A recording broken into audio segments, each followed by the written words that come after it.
ষোলো শাবান মাস, আর শাবান মাসকে আমি আল্লাহ আপনি নবীর মাস হিসাবে ঘোষণা দিলাম।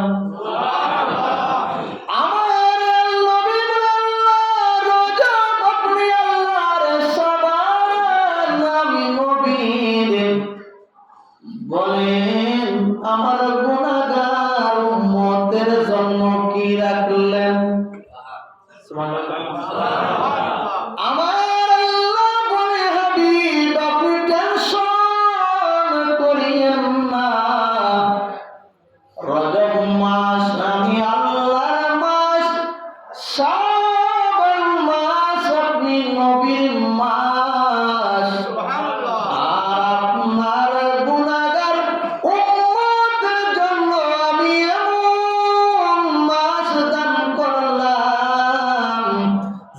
মাসের মধ্যে আপনারা গুনাহগার উম্মত যদি একবার ফরজ নামাজ আদায় করে ওই মাসে আমি আল্লাহ তাকে 70 রাকাত ফরজ নামাজের সওয়াব দান করে দেই।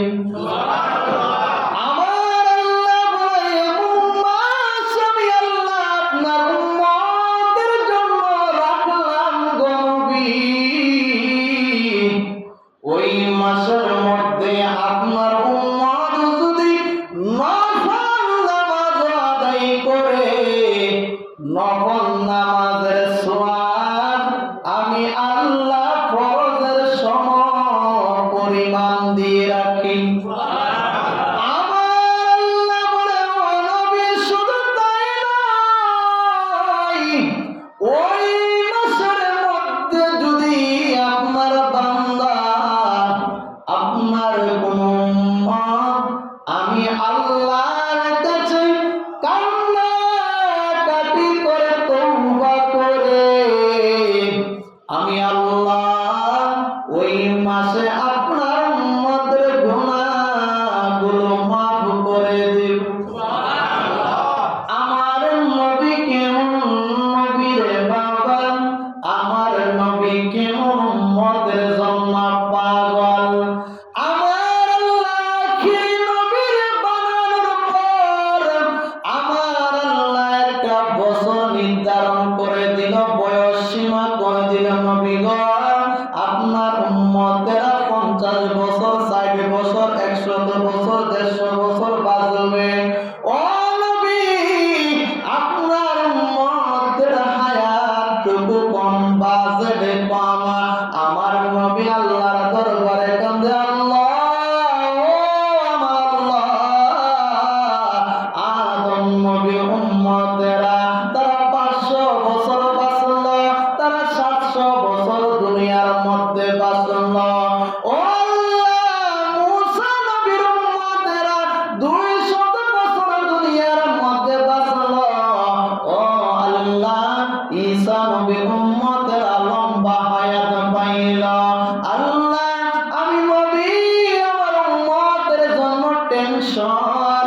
আমার আল্লাহ বলে হাবিব কি জন্য টেনশন? আমার নবী বলে আল্লাহ শুনেন, আদম নবীর উম্মত 500 বছর হায়াত পাইল, তারা আপনার ইবাদত বন্দেগী তো বেশি করলো। আমার নবী বলে আল্লাহ মুসা নবীর উম্মত আমার উম্মতের চাইতে বেশি হায়াত পাইল, তারাও তো আমার উম্মতের চাইতে বেশি আমল করবে, আপনাকে বেশি ডাকলো, রাজি আর খুশি করলো। আমার নবী বলে আল্লাহ আমার উম্মতের তো হায়াত কম, তারা তো আপনাকে ডাকবো কম। ও আল্লাহ আমার উম্মতের হায়াত কম, তারা তো বেশি ইবাদত বন্দেগী করতে পারবে না। আল্লাহ আমি নবীর তো লজ্জা হয়, না জানি মুসা নবীর উম্মতের চাইতে আমার উম্মতের সম্মান কম হয়, না জানি ঈসা নবীর উম্মতের চাইতে আমার উম্মত ছোট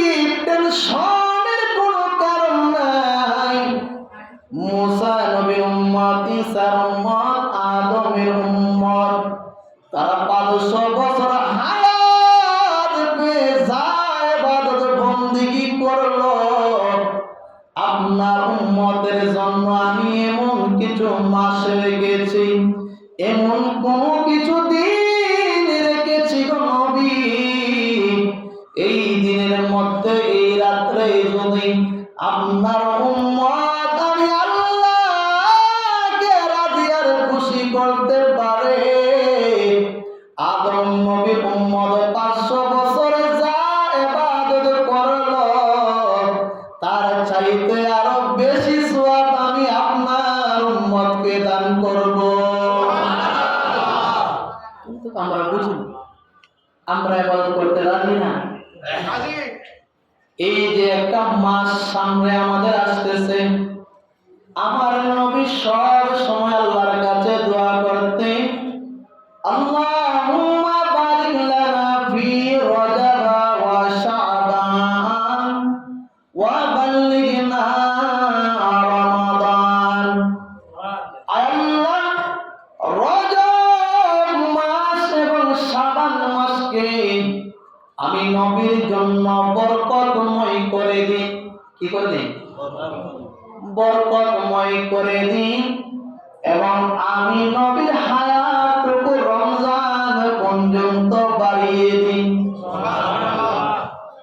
নবী দোয়া করতেন। নবীর জীবন কোনো গুনাহ আছে নাকি? জান্নাতের টেনশন আছে নাকি? এরপর নবী আমল করে আমাদেরকে শিক্ষা দিয়েছেন, উম্মত এইভাবে তুমি চলো, এইভাবে চললে তুমি আল্লাহর জান্নাতে যাইতে পারবা, এইভাবে চললে তুমি আমি আল্লাহকে রাজি আর খুশি করতে পারবা, দুনিয়ায় থাকতে তুমি আল্লাহকে দেখতে পারবা। সুবহানাল্লাহ। নবী আমাদেরকে দেখিয়ে দিয়েছেন, বান্দা উম্মত এই পথ ধরে তুমি চলো, কিন্তু আমরা রাজি না, আমরা এই পথ ধরে চলতে রাজি না, বরঞ্চ দুনিয়ার কাজ কর্ম নিয়ে আমরা ব্যস্ত। হাদিস শরীফের মধ্যে পাওয়া যায়, আজকে শাবান মাস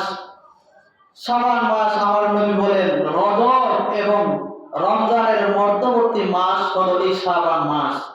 আর এই শাবান মাসের কিরকম গুরুত্ব, আমার নবীর সাহাবী আনাস রাদিয়াল্লাহু তাআলা আনহু বলেন, আমি দেখলাম আমার নবী তো রমজানের রোজা রাখতেন, কিন্তু অন্যান্য মাসগুলোতে আমার নবী যে মাসে বেশি পরিমাণ রোজা রাখত ওই মাসটাকে হলো শাবান মাস।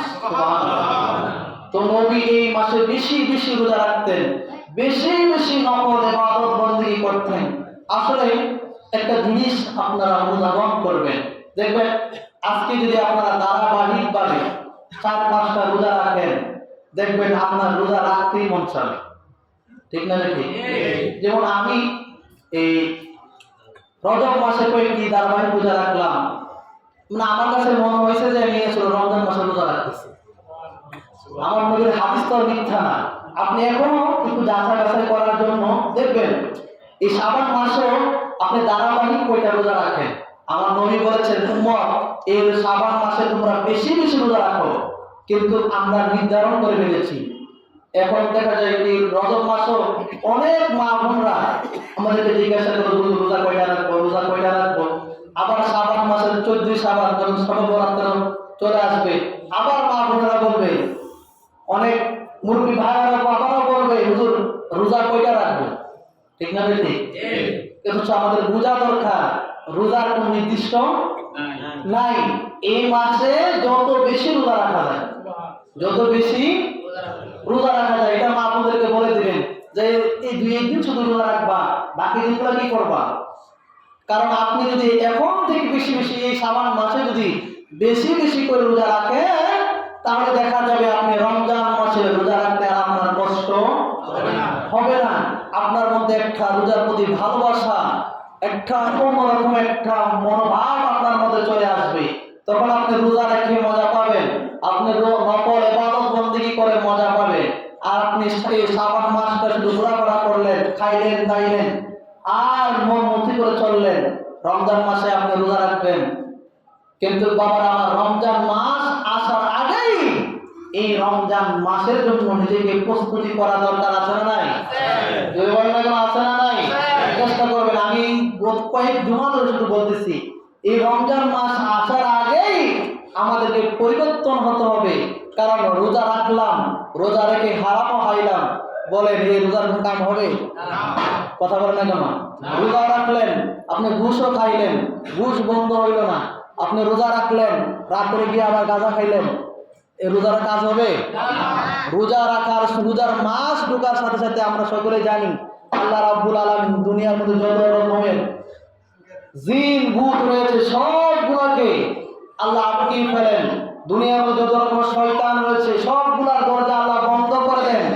দুনিয়ার সকল শয়তানকে যদি আল্লাহ আটকাই ফেলে। এখন বলবেন রমজান মাসে কি মানুষ কি শয়তানি করে না? কথা বলে না, বুঝবেন? রমজান মাসে মানুষ কি শয়তানি করে না? করে। মানুষ কি খারাপ কাজ করে না? তাই আল্লাহ যে বললো যে শয়তানকে আল্লাহ আটকে রাখলো, জাহান্নামের দরজা বন্ধ করে রাখলো, তো শয়তান যদি আটকায় রাখে তারপরও মানুষ শয়তানি কি জন্য করে? বুঝতে হবে কিন্তু। আচ্ছা মনে করেন এখন আমি একটা ফ্যান চালু করলাম, কিছুক্ষণ চলার পর ফ্যানের সুইচ আমি বন্ধ করে দিলাম, ফ্যান কি সাথে সাথে বন্ধ হয়ে যাবে?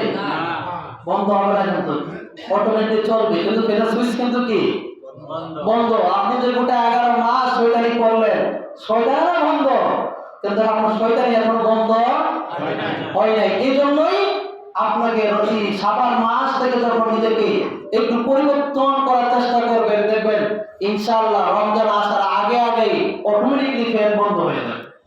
ঠিক আছে? ঠিক। আমাদের চেষ্টা করতে হবে, চেষ্টা করতে হবে যে আমরা রমজান মাসে এখন থেকে প্ল্যান করতে হবে। রমজান মাসের শুরু থেকে, তারাবি থেকে শুরু করে একেবারে শেষ পর্যন্ত আমার দৈনিক রুটিন কি কি হতে পারে, আমি প্রত্যেকদিন নামাজের পর কি কি করতে পারি, প্রত্যেকদিন নামাজের পর আল্লাহকে রাজি আর খুশি করার জন্য কি কি কাজ আমি করতে পারি, আমার আল্লাহকে রাজি আর খুশি করার জন্য কোন কাজগুলো করলে আমার আল্লাহ আমাকে কবুল করবেন। কারণ আমার নবী বলেন উম্মত রমজান মাস পাওয়ার পর যদি আমার উম্মত তার গুনাহগুলো মাফ না করাইতে পারে, তার মতো হতভাগা উম্মত আমার জমিনের মধ্যে। আলহামদুলিল্লাহ বলবেন না?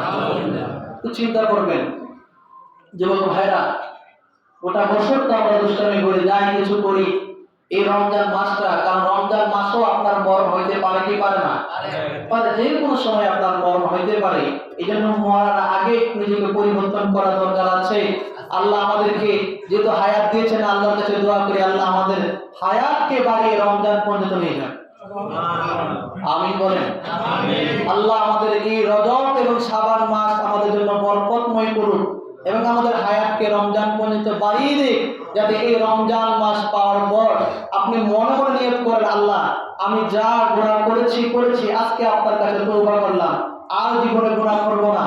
এবার রমজানে ঢোকার পর আমি এইভাবে আমল করব, ইবাদত বন্দেগী করব। মনে রাখবেন আপনি আজকে রাত্রে নিয়ত করেছেন রমজান মাসে আপনার প্ল্যান গুলো হবে এরকম। ফজরের পর আপনি তাসবিহ আদায় করবেন, যোহরের পর কোরআন শরীফ করবেন। জোরের মতো খাবার নাই, খাবার আছে নাকি? জোরের মতো রমজান মাসের খাবার নাই। নিয়ত করবেন আজকে রাত্রে যে জোহরের পর আমি এইভাবে ইবাদত করব, আসর নামাজের পর এইভাবে ইবাদত করব, ইফতার খেয়ে আবার তারাবির প্রস্তুতি গ্রহণ করব, মাগরিবের পর মসজিদের মধ্যে সময় বেশি দেব। ব্যবসা বাণিজ্য থাকবেই, ব্যবসা বাণিজ্যের পাশাপাশি আল্লাহর ইবাদত বন্দেগী করার এরকম চিন্তা মন মানসিকতা যখন আপনি করবেন, আল্লাহর কসম আজকেও যদি আপনি মারা যান এই নিয়ত করে, আমার আল্লাহ গোটা রমজানের সওয়াব আপনার আমলনামার মধ্যে দান করেন। কিন্তু আমরা তো নিয়ত করব না, আমাদের তো এরকম কোনো নিয়ত করার প্ল্যান নাই। তবে অনুরোধ করব এরকম নিয়ত করার প্ল্যান করবেন, কারণ ইন্নামাল আমালু বিন্নিয়াত। আমি প্রায় সময় বলি ফজর নামাজের পর নামাজ সালাম ফিরাইছেন, মুনাজাত শেষ, এবার নিয়ত করেন আল্লাহ আমি হায়াতে বেঁচে থাকলে জোহরের নামাজ পড়ব। এর মাঝখানে যদি আপনি মারা যান তাহলে জোহরের নামাজের নেকি আপনার আমলনামায় অটোমেটিক চলে আসবে। আগে নিয়ত করতে হবে সহি, আপনার মন দিল খুলে আল্লাহকে রাজি আর খুশি করার মতো আপনার নিয়তগুলো আগে সহি করতে হবে। কারণ আমরা কাজ করি কিন্তু নিয়ত করি না, ঠিক না? মনে রাখবেন ভালো কাজ করার আগে অবশ্যই নিয়ত করবেন, কারণ নিয়তের উপর একটা বরকত আছে না নাই? আপনি আজকে দুপুরে একটা ভালো কাজ করবেন, মনে করেন যাকাত দিলেন, কিন্তু সকালেই নিয়ত করবেন আল্লাহ আমি যদি হায়াতে বাঁচে থাকি তাহলে আগামীকাল জোহর নামাজের পর আমি আমার উপরে যে যাকাতটুকু ফরজ হয়েছে এই যাকাতটুকু আমি আদায় করব। পারবেন না? এইভাবে ভালো ভালো নিয়ত করবেন। আজকে মনে করেন যে জুমার নামাজ আদায় করার সময় মসজিদে বসে নিয়ত করবেন, আমার পকেটে 100 টাকা আছে, আমি বাইরে যাওয়ার পর গরিব মানুষ দেখে 100 টাকা তাকে দান করে দেব। আপনি নিয়ত করবেন। আমরা অনেকে কি করে 100 টাকা দান করে নিয়ত করে না। দেখা যায় রাস্তার মধ্যে বাহির হয়েছে, একটা মানুষ দেখলো দান করে দিল। কিন্তু এই ভালো কাজগুলো করার আগে নিয়ত করবেন, কারণ নিয়ত করলেই যেই মাত্র আপনি নিয়ত করলেন আপনি দান করার আগ পর্যন্ত আপনার আমলনামার মধ্যে সওয়াব লিখতে হবে, লেখা উঠতেই থাকবে। সুবহানাল্লাহ। এই জন্য বেশি বেশি করে নিয়ত করতে হবে। প্রত্যেকটা ভালো কাজ করার আগে অবশ্যই নিয়ত করার চেষ্টা করবেন। আল্লাহ রাব্বুল আলামিন আমাদের সকলকে বোঝার ব্যবস্থা দান করে। সকলে বলি আমিন। আর একটু জোরে বলি আমিন। আবার আমার বলেছিলাম এই শাবান মাসে আম্মা জান আয়েশা রাদিয়াল্লাহু তাআলা আনহা বলে, আমি দেখি যখন শাবান মাসের চাঁদ আকাশের মধ্যে উদয় হয়, আমার নবী শাবান মাসের 1 তারিখ থেকে শুরু করে লাগাতারে যখন রোজা রাখে, আমি আয়েশা মনে করলাম যে আমার নবী মনে হয় গোটা মাস রোজা রাখবে। সুবহানাল্লাহ। তারপর আমি আয়েশা আমার নবীকে প্রশ্ন করলাম, ইয়া রাসূলুল্লাহ, আপনি কি শাবান মাস গোটা শাবান মাস কি আপনি রোজা রাখবেন? আমার নবী বলে, না আয়েশা, কারণ আমি যদি গোটা শাবান মাস রোজা রাখি তাহলে গোটা শাবান মাস রোজা রাখা আমার উম্মতের জন্য ফরজ হয়ে যাবে। আপনার আমার কথা চিন্তা করে গোটা শাবান মাস আমার নবী রোজা রাখেন নাই। 10টা রোজা রেখেছেন, আবার মাঝখানে বিরতি রেখেছেন, আবার রোজা রেখেছেন, আবার মাঝখানে বিরতি রেখেছেন।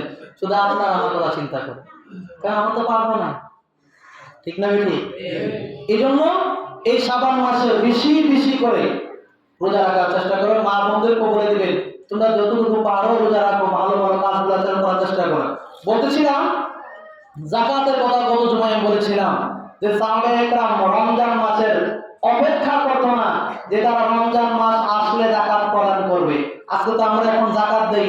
আমি প্রায় সময় বলি, আজকে আপনাদেরকে শাবান মাস ঢোকার সাথে সাথে আপনাদেরকে বলে দিচ্ছি, যে এলাকার মধ্যে যাকাত আজকে আমরা দেখতে পাই যে আমাদের এলাকার যাকাতের